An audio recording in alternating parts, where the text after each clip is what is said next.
Good morning. Ego versus growth. Ego versus growth.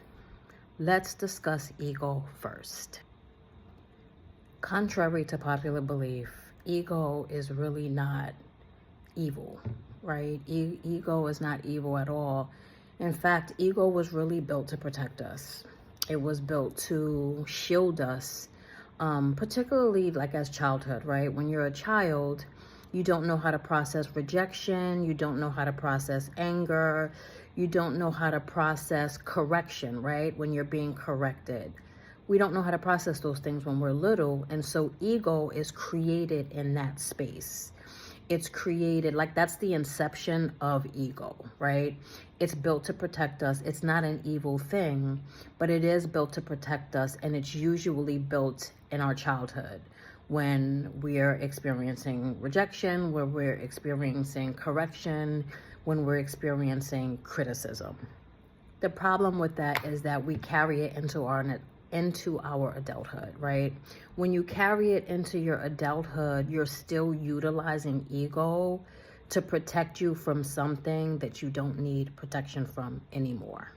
So your ego in your adult life will immediately scan for threat when you're feeling like, when you feel like someone is saying something to you, or there's, conversations that's uncomfortable, or you're being called out on things that is not good, right? Oftentimes when we're hearing a hard truth, right? Your ego immediately is scanning for threat, and your ego is telling you that you are being attacked, right? And that you need to defend yourself from this attack, and you need to protect yourself. And so as a result of that, we clam up, we get distant, we don't want to talk anymore, we don't want to communicate anymore, because our ego is protecting us from that feeling.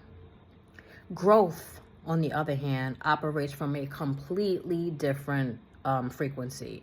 Growth is saying to you, okay, I'm hearing this, it's uncomfortable, but what is it that is trying to teach me? What is it that I need to learn from this conversation, from this experience, from this relationship, etc.?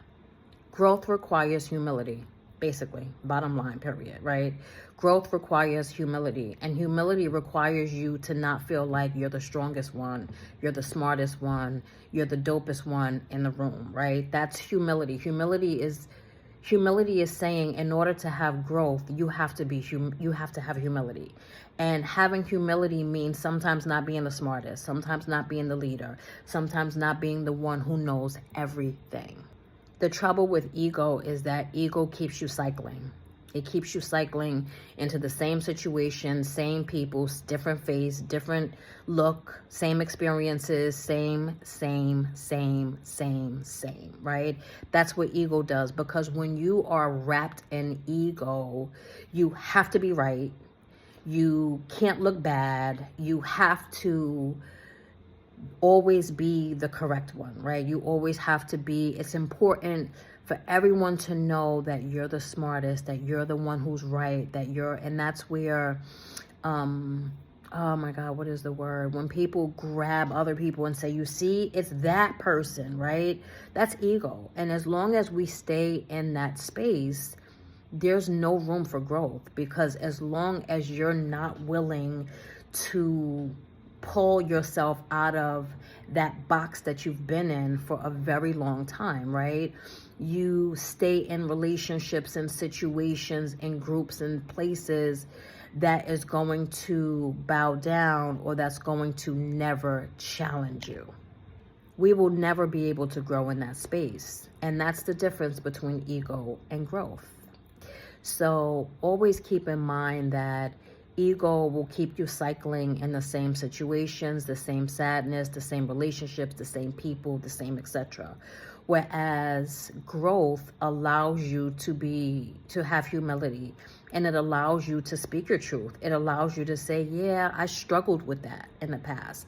Yeah, I got played in that situation, right? I got dissed in that situation.